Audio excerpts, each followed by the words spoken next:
Perawat cantik tuan muda arogan. Bab 236. Valeri tersenyum. Selalu ada banyak hikmah yang kita dapat dari semua peristiwa. Yang berlalu biarlah berlalu. Ngomong-ngomong, kamu masih mengingat Bri? Galen mengangguk. Tapi sudah kuikhlaskan.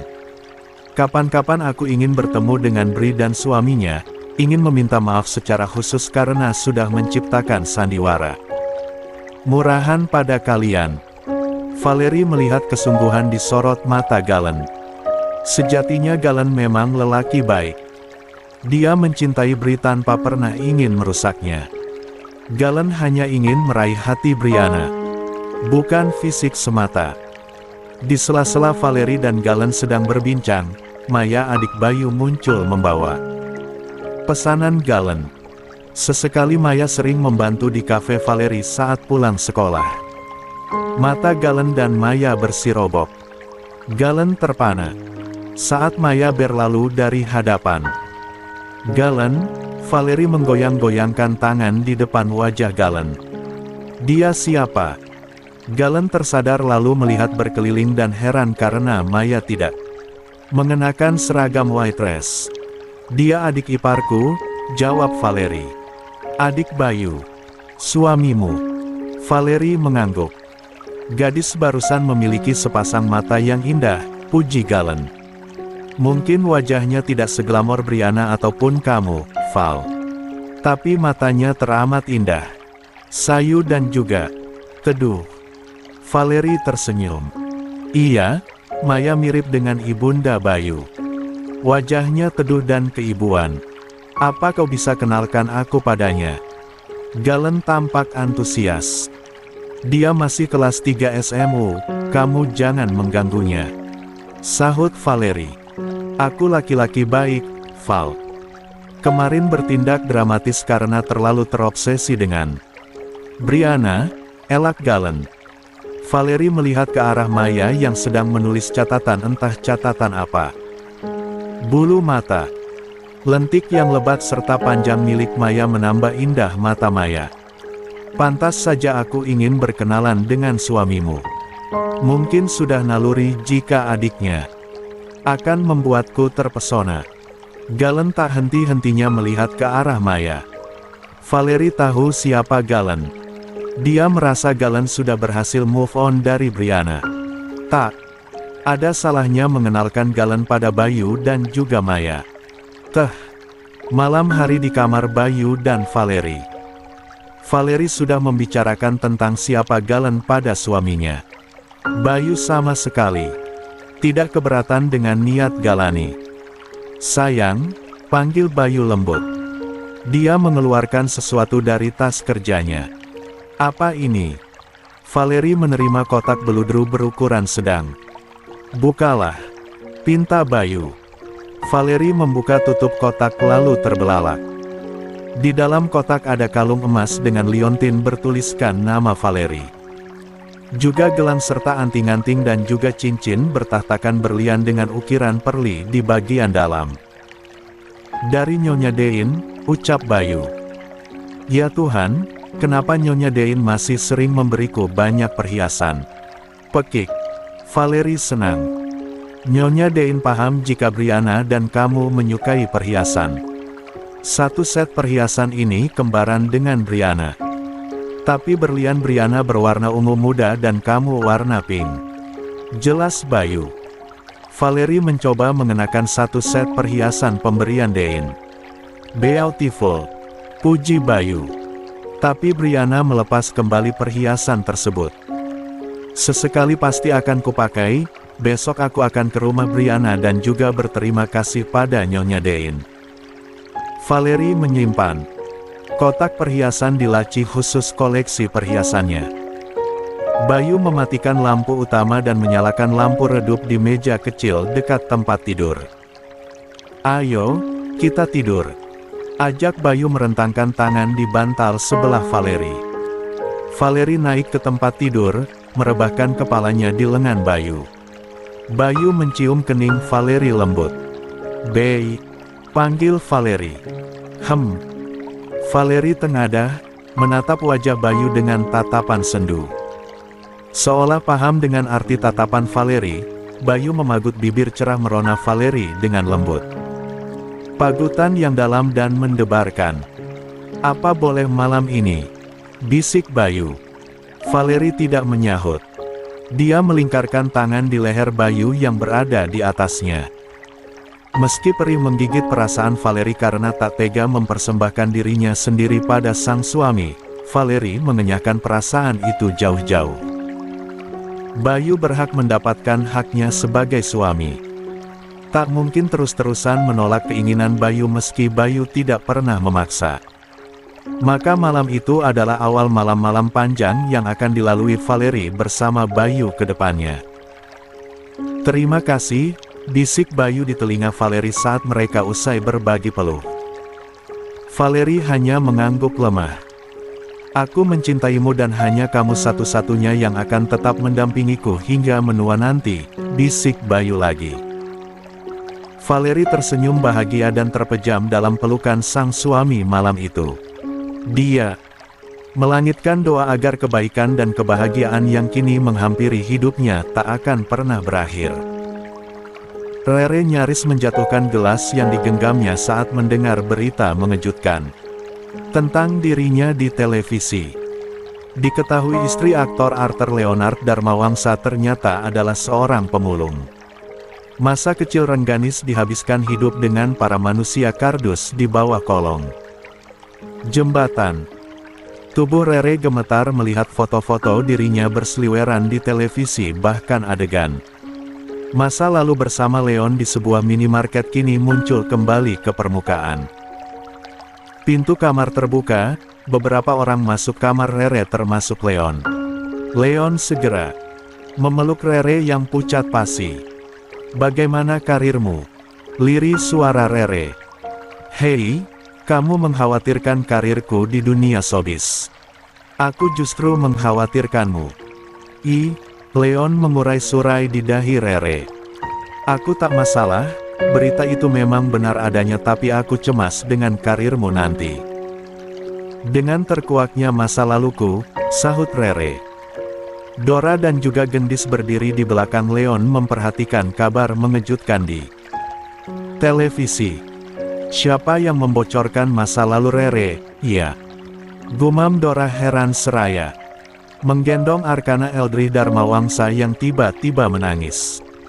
Leon mengajak Rere dan yang lainnya keluar kamar. Mereka menuju ruang bersantai.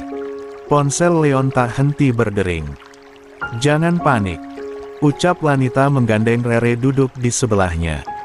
"Aku takut, Ma," desis Rere.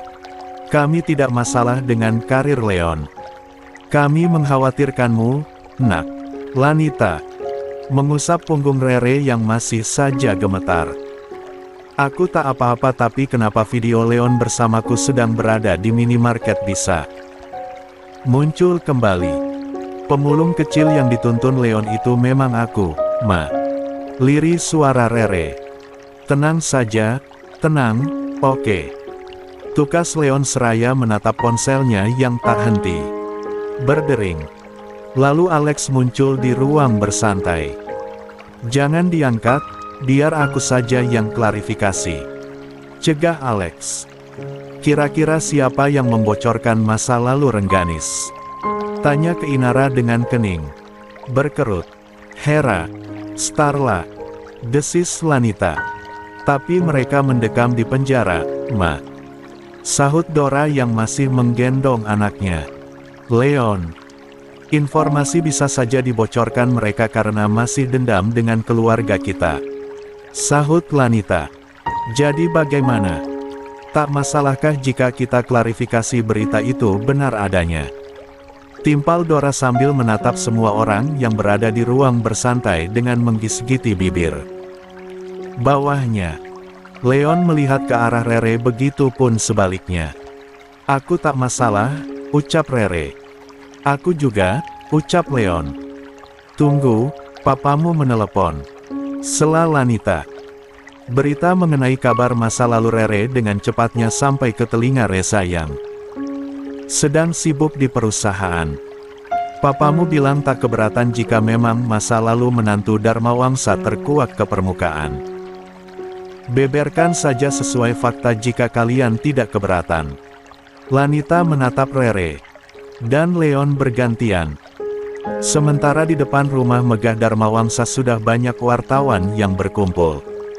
Sri yang baru pulang dari pasar kaget membeli jajanan pasar kesukaannya. Segera menyelinap ke pintu masuk rahasia. Dia berjalan cepat hendak menemui majikannya. Nyonya. Nyonya di mana? Sri memanggil-manggil Lanita. Nawang muncul dari ruang kerja Reza bersama Susana. Ada di ruang bersantai, ayo. Ajak Susana. Sri tergopoh-gopoh menuju ruang bersantai, mengekor langkah Nawang dan Susana. Di depan rumah banyak wartawan. Lapor Sri. Iya, kami sudah tahu, Sril, sahut Lanita. Kamu ketinggalan gosip, bisik Kay. Gosip naon, non, bisik Sri. Tuh. Kenara mengarahkan wajahnya pada layar televisi. Sri seketika menutup mulut melihat berita tentang masa lalu Rengganis. XX. Konferensi pers khusus pun digelar. Leon duduk bersama Rere di depan para wartawan yang menginginkan kebenaran atas berita anonim yang mereka dapatkan. Leon dan Rere dengan gamblang menjelaskan tentang masa lalu Rere, bahkan Leon menceritakan awal pertemuannya dengan pemulung kecil bernama Rere. Beberapa stasiun TV menyiarkan secara langsung konferensi pers tersebut secara bersamaan. Tak ada sanggahan sedikit pun dari mulut Leon dan Rere. Bahkan mereka berdua menghadirkan orang tua kardus Rere. Dharmawangsa memberi dukungan penuh. Kisah masa lalu Rere dibeberkan dengan gamblang. Usai mengadakan konferensi pers, bukannya hujatan yang diterima Leon tetapi menuai banyak pujian. Ujung-ujungnya bukan hanya nama Arthur Leonard Dharmawangsa yang menuai banyak pujian, melainkan nama baik Dharmawangsa pun semakin melejit. Seorang penguasa bisnis real estate berkenan memiliki menantu pemulung. Netizen berdecak kagum karena Dharmawangsa menerima Rere jauh sebelum mengetahui fakta jika Rere sebetulnya adalah anak orang berada yang ditukar sejak balita. Susana, Nawang dan Alex sibuk menelusuri dari mana para wartawan mengetahui kebenaran masa lalu Rere. Tapi saat itu tak ada satupun yang membeberkan bocoran yang mereka terima. Reza dan Lani memberi perintah pada ketiga asisten andalannya agar menghentikan penelusuran. Mereka tidak masalah dengan pemberitaan mengenai Rere. Namun berita tersebut tak hanya sampai di situ. Beberapa hari kemudian, sepak terjang. Leon yang sering menghabiskan waktu bersama teman-teman kardusnya ikut terungkap. Zulfikar CS, teman-teman kardus Leon pun masuk TV dan terpaksa membenarkan pertanyaan para wartawan.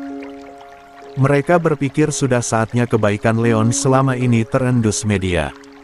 Nama Leon semakin melambung tinggi, dan semua berdampak pada rating sinetronnya yang meroket. Jika kemarin dering telepon ponselnya sibuk bertanya kebenaran masa lalu Rere, kini banyak tawaran iklan diterima Leon. Alex dan Nawang sibuk membuat jadwal syuting untuk Leon setelah nanti 2 judul sinetronnya usai. Bahkan ada beberapa tawaran iklan untuk Rere. Nama Rere pun semakin melambung karena diundang ke beberapa podcast artis. Kini nama Dharmawangsa menjadi pembicaraan banyak orang hingga kerajaan bisnis Reza dan Aji Saka ikut terekspose sempurna di media. Penjara khusus wanita.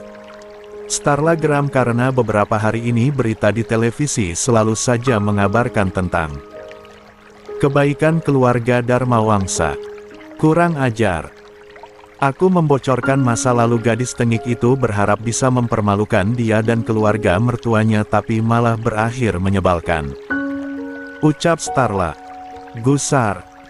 Starla sangat membenci Alex dan Nawang, asisten keluarga Dharmawangsa. Dia pun Sangat membenci Rere. Heh, rencanamu gagal total. Ejek salah satu rekan Starla di dalam sel. Starla diam tapi matanya mendelik seram. Kapan tobat? Andai mereka tahu siapa yang membuat kegaduhan di media tentang masa lalu anak pungutmu, kelar sudah. Masa tahananmu semakin bertambah. Bukan bertambah, hukuman dia memang seumur hidup karena sudah menghilangkan nyawa orang. Timpal yang lainnya. Diam, kalian. Pekik Starla seraya mengacak-acak rambutnya semakin geram. Starla sudah kehabisan cara untuk membalas dendam pada keluarga Leon karena sudah menguak rahasia terdalamnya. Kini rencananya mempermalukan Leon malah berbuah manis dan berujung dengan banyak kebaikan untuk keluarga Dharmawangsa. Di unit sel lain, Hera adik Starla tersenyum sinis menertawakan kegilaan saudaranya yang tak henti memupuk kebencian untuk keluarga Dharmawangsa. Sementara di tempat lain, seseorang sedang berpikir keras saat melihat berita menghebohkan di televisi. Orang itu terkejut saat melihat orang tua kardus Rere. Apa anak lelaki yang dibuang itu ikut dirawat keluarga miliuner Dharmawangsa? Gumamnya sendirian. Sharon, Brianna dan Albert hari ini pulang ke rumah Dean. Camilla anaknya yang sudah bekerja dan tinggal di California akan pulang. Camilla pun ingin mengenalkan seseorang pada keluarganya. Namun Josh sungguh gelisah dengan kepulangan Camilla. Apa pasal? Josh mengetahui rahasia Camilla yang selama ini dia tutupi dari Sharon. Sharon dan Josh tidak menjemput Camilla ke bandara karena gadis itu mewanti-wanti orang tuanya untuk tidak menjemputnya. Mereka mengalah dan menunggu kedatangan Camilla di rumah. Albert dan Brianna pun tampak sangat antusias. Camilla hanya datang sekali saat pesta pernikahan mereka. Kini Camilla akan datang mengenalkan seseorang pada keluarganya. Dean dan Eric pun tak kalah senang, keduanya menantikan kedatangan Camilla. Cucu pertama mereka. Namun alangkah terkejutnya keluarga Dean saat Camilla muncul bersama seseorang. Oma, Opa, kenalkan ini Bitri, kekasihku. Camilla mengenalkan gadis bule berambut pirang pada keluarganya. Sok. Sharon tentu saja sok saat anak satu-satunya mengenalkan kekasihnya. Camilla, apa kau tidak sedang mengigau? Pulang-pulang membawa seorang kekasih tapi kekasihmu seorang perempuan. Kau sinting. Sharon terbelalak seraya berkacak pinggang. Josh menggamit lengan Sharon untuk kembali duduk. Sayang, tenang dulu, ujar Josh. Aku tak bisa tenang. Mana ada ceritanya buah kesemek menyukai sesama buah kesemek. Sharon gusar. Camilla membuatnya malu di mata Dean dan Eric. Brianna memegangi bahu Dean yang kedua lengannya mengurut dada. Heh, Bitri. Go back to your country. You're not welcome here. Sharon menunjuk-nunjuk Bitri dengan gusar. Mommy, don't say harsh things to her, says an orphan. Tukas Camilla tidak terima Sharon berkata kasar pada Bitri.